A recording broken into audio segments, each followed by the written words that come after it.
আসসালামু আলাইকুম। তোমরা যারা আগামীকাল ভর্তি পরীক্ষা দিতে যাচ্ছ, মানে 25শে এপ্রিল শনিবার, তো তোমাদের জন্য কিছু নির্দেশনা জারি করেছে জাতীয় বিশ্ববিদ্যালয়।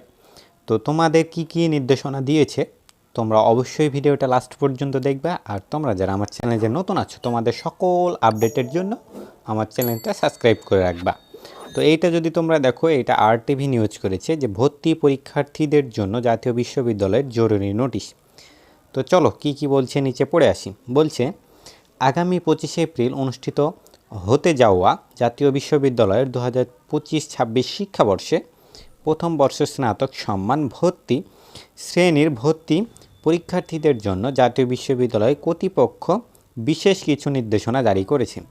ওই দিন সকাল 11টা থেকে দুপুর 12টা পর্যন্ত দেশে বিভাগীয় ও জেলা শহরের নির্বাচিত 138টি কেন্দ্রে একযোগে এই পরীক্ষা অনুষ্ঠিত হবে। বিশৃঙ্খলা এড়াতে এবং সুষ্ঠুভাবে পরীক্ষা সম্পন্ন করতে 11টি নির্দেশনা কঠোরভাবে মেনে চলার আহ্বান জানিয়েছেন জাতীয় বিশ্ববিদ্যালয় কর্তৃপক্ষ।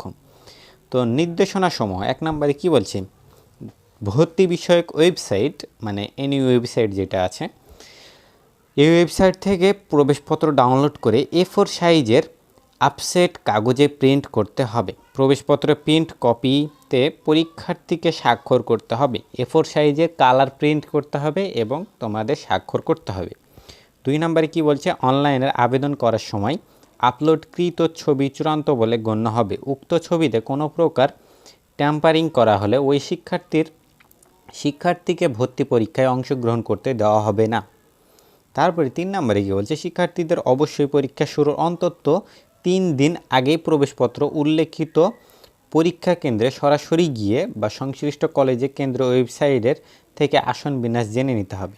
মানে তোমরা যে কলেজে আবেদন করেছো সে কলেজের তোমাদেরকে ওয়েবসাইট থেকে অথবা সেই কলেজে গিয়ে তোমাদেরকে আসন বিন্যাসটা দেখে নিতে হবে যে তোমাদের কোন কোন কলেজে পড়েছে। আসন বিন্যাসের জন্য অনেকজন কিন্তু অনেক সমস্যায় পড়তে পারো। 4 নম্বরে কি বলছে, শিক্ষার্থীদেরকে অবশ্যই কলেজে কেন্দ্র কর্তৃক নির্ধারিত কক্ষের নির্দিষ্ট আসনে পরীক্ষা দিতে হবে। 5 নম্বরে কি বলছে, পরীক্ষা শুরু হওয়ার ন্যূনতম 1 ঘন্টা আগে পরীক্ষার্থীকে পরীক্ষা কেন্দ্রে উপস্থিত হতে হবে। পরীক্ষা শুরুর পরে কোনো পরীক্ষার্থী পরীক্ষার কক্ষে প্রবেশ করতে দেওয়া হবে না।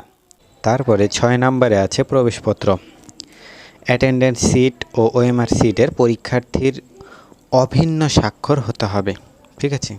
তারপরে কি বলছে, উত্তরপত্রের কালো কালির বল পেন্ট কলম ব্যবহার করতে হবে, কোনো ক্রমে পেন্সিল ব্যবহার করা যাবে না।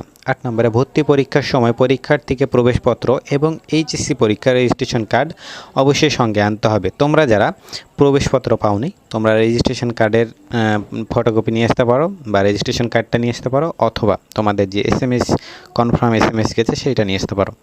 9 নম্বরে কি বলছে, পরীক্ষার্থী মোবাইল ফোন, ক্যালকুলেটর অথবা কোনো ধরনের ইলেকট্রিক ডিভাইস সঙ্গে নিয়ে পরীক্ষা কক্ষে প্রবেশ করতে পারবে না।